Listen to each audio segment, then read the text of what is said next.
साकार भी है, निराकार भी है, अव्यक्त भी है और व्यक्त भी है, बोलने में भी आ जाता है और बोलने में भी नहीं आता है, प्रकृति भी है, पुरुष भी है।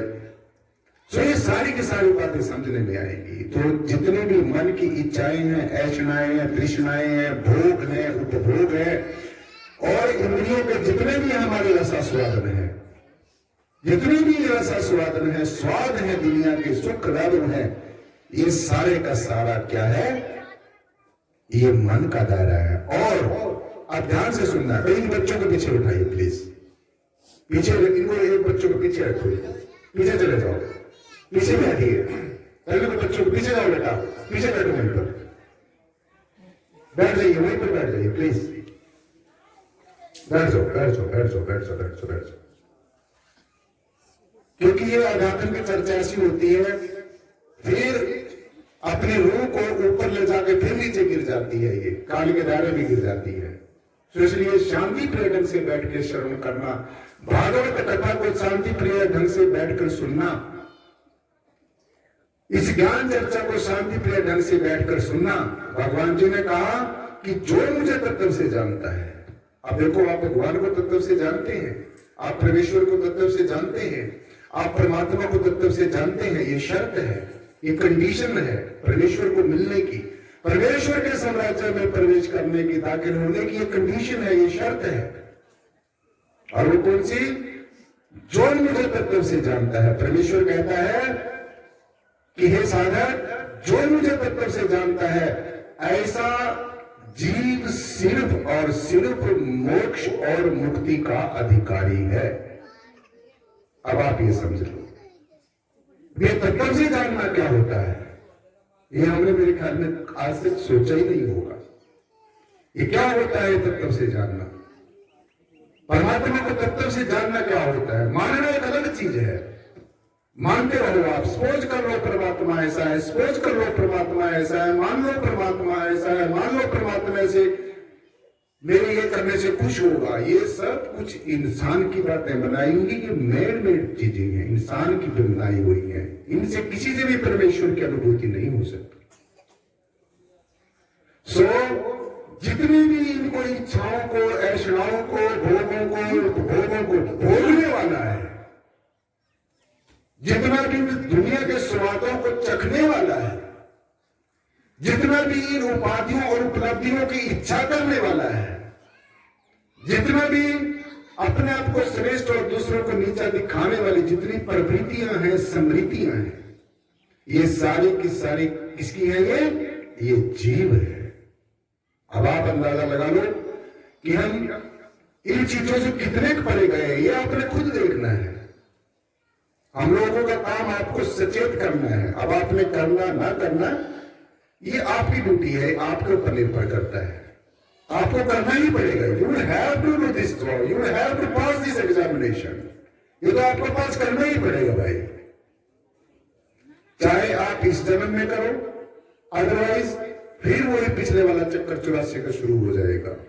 कई जन्म भय कीट पतंगा, कई जन्म का जमीन कुरंगा, कई जन्म सर्प पंखी हो, कई जन्म है वृक्ष जो, मिल जगदीश मिलन की बरिया, चिरम काल से यह देह संजरिया। चिरम काल से, चिरम काल लिखा है, हम तो कह रहे थे ना कि 88,000 वर्ष तपस्या करी, 84 लाख जन्मों के बाद ये हीरा सा जन्म मिला, लेकिन गुरु जी की वाणी में क्या लिखा है? चिरम काल से। चिरम काल का मतलब होगी मुझने हो गए हैं प्रभु है परमेश्वर, मुझे आपसे पिछले मुद्दतें हो गई हैं, मुद्दतें हो गई हैं, अब मुझे आप अपने शरण में ले लो। ऐसी प्रेयर करेंगे, ऐसी प्रार्थना करेंगे, अरदास करेंगे, बेनती करेंगे, इबादत करेंगे, बंदगी करेंगे, तब जाके परमेश्वर के साम्राज्य में प्रवेश हो सकते हैं। ऐसे नहीं बीच में लटके रहेंगे किसी न किसी लोक में, ये जीवात्मा बीच में फंसी रहेगी। अनेकों लोग हैं इस चीज के ब्रह्मांड के अंदर, अनेकों खंड हैं, अनेकों ब्रह्मांड हैं, अनेकों आकाश हैं,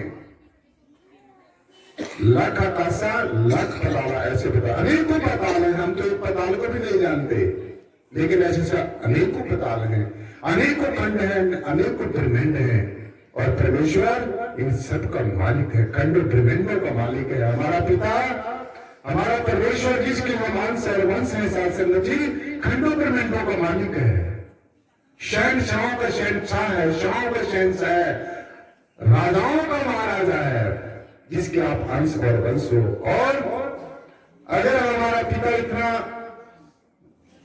साम्राज्यों का मालिक है, इतनी श्रेष्ठता का मालिक है, इतनी सुप्रमेसी का मालिक है, और अगर हम कंगाल रहे, अगर शहनशाह का बच्चा कंगाल रहे, तो मेरे ख्याल में शर्म की बात है। तो अगर हमारा पिता इतना अनेकों खंडों ब्रह्मांडों का मालिक है, शमों का शहनशाह है, जिसके हम अंश और वंश है, तो हमने कंगाल नहीं रहना, हमने गरीब नहीं रहना, हमने भी परमेश्वर की जो बातें हैं, परमेश्वर के जो सद्गुण है, उनको धारण करके हमने भी परमेश्वर के साम्राज्य में प्रवेश करने के अधिकारी बनना है। सो मैंने आपको बताया जीव क्या होता है, मेरे ख्याल में आपने समझ लिया होगा। ये सबसे इंपॉर्टेंट बातें हैं परमेश्वर के साम्राज्य में प्रवेश करने के लिए।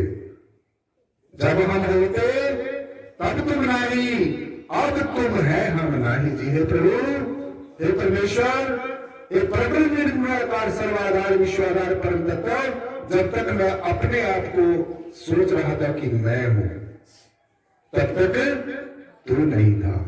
अब सदगुरु ने अपने रहमों कर्म किया है, दया मेर की है, ये मुझे निज स्वरूप का ज्ञान देकर, अपने आप को जानने की विद्या देकर अब इस काबिल बना दिया है परमेश्वर कि अब बस तू ही तू है, अब मैं नहीं हूं, ना मैं हूं ना मेरा है। कहे कबीर सुनो भाई संतो, मेरी मेरी सब झूठी। जितनी भी चीजों को हम कहते हैं ये मैं हूं, ये मेरी है, ये सब क्या है? क्या है? ये झूठा है, मिथ्या है, होते हुए भी ना के बराबर है। ये मैं नहीं कह रहा हूं, हमारे गुरु रहबर की वाणी कह रही है। हम लोग तो उन्हीं बातों को आपके बीच में जो है लेकर आते हैं।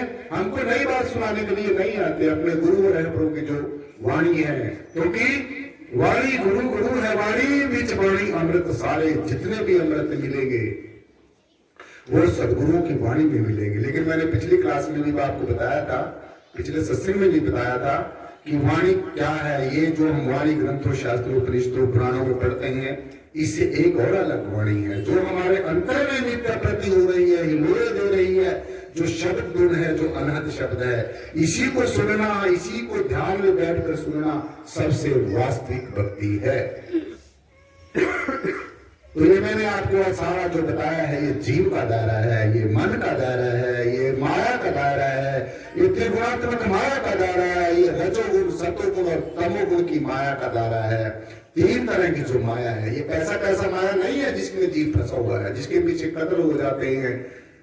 रिश्तों का आजकल देख रहे हैं, इस माया के पीछे कितना कत्ल हो रहा है। रिश्तों को जीव भूलता जा रहा है, अपने संतों के, अपने गुरुओं के संस्कारों को भूलता जा रहा है, अपने रहबरों की वाणी को भूलता जा रहा है। और यही कारण है कि आज भारत के अंदर ही नहीं, एक किसी गली में नहीं, कूचे में नहीं, किसी परिवार में नहीं, सारे के सारे विश्व के अंदर आज प्लीज भाई त्राहिमाम हो रहा है। तो इसलिए आज बहुत ही सुनहरी मौका है, आज हमने ये बातें सीख कर जानी है। सो पहला हमारा पॉइंट पूरा हुआ, जीव कौन होता है। मैंने आपको छोटा सा उसकी परिभाषा बताई, अब दूसरा समझना है। दूसरा क्या है? दूसरा पॉइंट क्या है? जगत।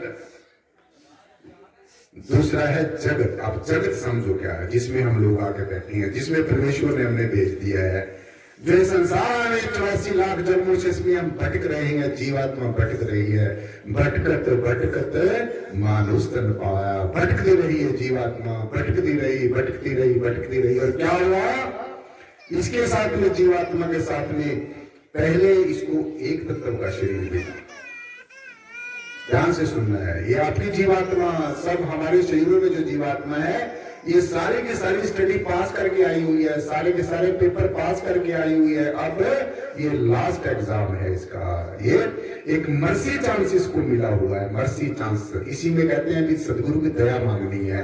इस जीवात्मा ने इतनी करगड़ी भारी की हुई है, कर्म कर करके कि बहुत बड़ी गढ़ की हुई है और अब इसको ये गोल्ड अपॉर्चुनिटी जो सुनहरी मौका मिला है ये ऐसे ना चला जाए। सो दूसरा पॉइंट है जगत। गुरु जी ने गुरु की पावन अमृतमय जो वाणी है उसने जगत किसको बताया है? जैसा सपना रात का ऐसा ये संसार। इतनी परिभाषा, इतनी डेफिनेशन है। जैसे रात को सपना आता है, रात को हम राजा बन जाते हैं, तरह तरह की नियामतों के मालिक बन जाते हैं, लेकिन जब सवेरे उठते हैं वही चारपाई होती है। हम सोचते हैं अरे हम तो राजे बने ही नहीं है, वही वेशभूषा पहनी हुई राजाओं वाली, वो कहां गया वो राजपाट जो रात मिला था।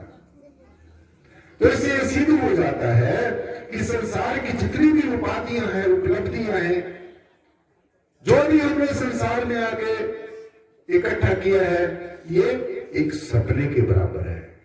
जगत बिना काल का कुछ मुख में कुछ गोद, ये भी कहा है जगत की परिभाषा। ये जो दृष्टिमान जो जगत है, जो इन चरनेत्रों से दिख रहा है, इन आंखों से दिख रहा है, ये रंग रूप आकार प्रकार की जितनी भी चीजें दिख रही हैं, चाहे वो पेड़ है, पौधे हैं, पशु हैं, पक्षी हैं, जीव हैं, जंतु है, कुछ भी है जो श्वासधारी है, प्राणधारी है, जो प्राण ले रहा है, शरीरधारी है जिसने शरीर धारण किया है, जो प्राणधारी है जिसके अंदर प्राण चल रहे हैं।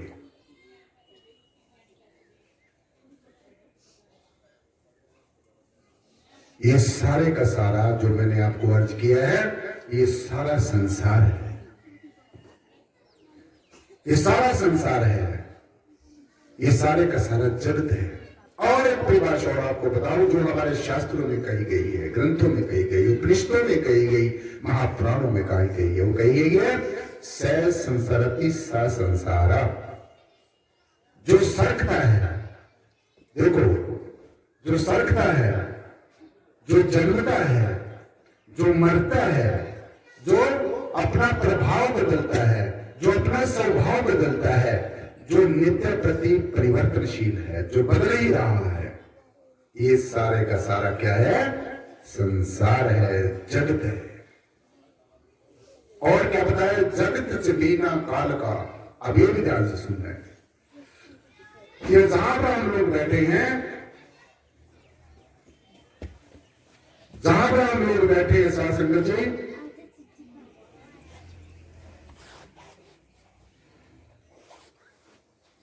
जहां पर हम लोग बैठे हैं, जगत च बिना काल का। सो ये आप यहाँ के रहने वाले नहीं हो, ध्यान से सुनना। यही तो मैं सोच रहा कि हम अम्बाला में रहेंगे, हम यहाँ के रहने वाले हैं। नो, आप भारत में जन्म ले लिया, भारत के रहने वाले हैं। हम इंग्लैंड में चले गए, हम इंग्लैंड के पास ही बन गए। ये तो आपकी यहाँ की पहचान है। जगत च बिना काल का कुछ मुख में कुछ गोद। ये सारे का सारा जो जगत है, दृष्टिमान जगत है, ये काल का देश है, यह आपका देश नहीं है। ये कभी आप अधिकार जमा के बैठे हो, बस अम्बाले में से कहीं जाना ही नहीं है। ये तो आप अपना कर्म भोग करने के लिए आए। हमें शरीर जो मिला है, ये कर्म भोग करने के लिए मिला है। जो पिछली हमारी जो जोनियां थी, जिनमें करनी भारी हुई है, जो शरीर कभी सत्संग में आएगा वहां नहीं बैठने देती, पूजा में कहीं गया वहां नहीं बैठने देती, स्कूल में गया वहां नहीं बैठने देती। तो ये क्या है? ये सारे का सारा ये चंचल और चलायमान मन की शरारतें हैं। ये शरारती है ये मन, ये चंचल है, चलायमान है, ये कभी तृप्त ही नहीं होता। एक चीज इसने छोड़ दी दूसरी के पीछे पड़ जाता है। इसलिए ये जगत, ये काल का देश है। जगत चबीना काल का। चबीना का मतलब चबा देना। जैसे चबाते हैं, आप किस चीज को चबाते हैं, ऐसे ही काल अपने इस देश में, इस काल के देश में जो काल है, वो इस जीव को चबा रहा है, रगड़ रहा है, तंग कर रहा है, इसको हर समय परिवर्तित कर रहा है, बदल रहा है, नचा रहा है। इस निर्गुणात्मक माया के वशीभूत होकर ये जीव इस तरीके से नाच रहा है। जगत च बिना काल का कुछ मुख में कुछ गोद। कुछ गोद में बैठकर लुट गया और कुछ मुख से खाकर लुट गया।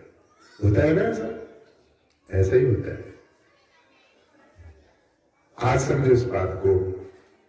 कुछ को गोद में बैठ के लुट गया और कुछ मुख से लुट गया, मुख से खाकर लुट गया, रसा स्वापन करके लुट गया, भोगों में लुट गया, उपभोगों में लुट गया, संसार की धर्मात्मक माया का वशीभूत हो गया। सो देखो ना काल ने किस तरीके का चक्कर चलाया है, किस तरीके का सर्कल चलाया, जीव को किस तरीके से अपने वशीभूत किया हुआ है। सो ये संसार की जगत की परिभाषा है, ये संसार जगत की परिभाषा है। जैसा रंग कुसुम का ऐसा ये संसार। देखो अब हर रोज गुरु जी की वाणी पढ़ते हैं। कुसुम क्या होता है, क्या होता है कुसुम? देखो मालूम मुझे बता रहे हैं कि आप सभी गांव में भी के रहने वाले हो, जब हम गेहूं की जो फसल होती है ना, उसमें एक अननेसेसरी ऐसे ही एक पौधा सा हो जाता है, उसके कांटे कांटे से होते हैं, पीला पीला सा उसके ऊपर फूल आते हैं, फिर वो झड़ जाता है, अपने आप ही टूट जाता है, उसको कहते हैं कुसुम। और उसका रंग ऐसा होता है, आप उसको ऐसे मसलोगे तो आपके हाथ पे चढ़ जाएगा, थोड़ी देर में उतर जाएगा। तो इतने कम संसार की परिभाषा बताइए, जैसा रंग कुसुम का ऐसा ये संसार। तो मैंने आपको जगत की परिभाषा कितने कई पॉइंट ऑफ व्यू से बताने की कोशिश की, और मुझे उम्मीद है कि आज आपने वो चीज समझी है। ये है जीव हो गया, और क्या हो गया, जगत हो गया। अब क्या रह गया, क्या रह गया, ब्रह्म।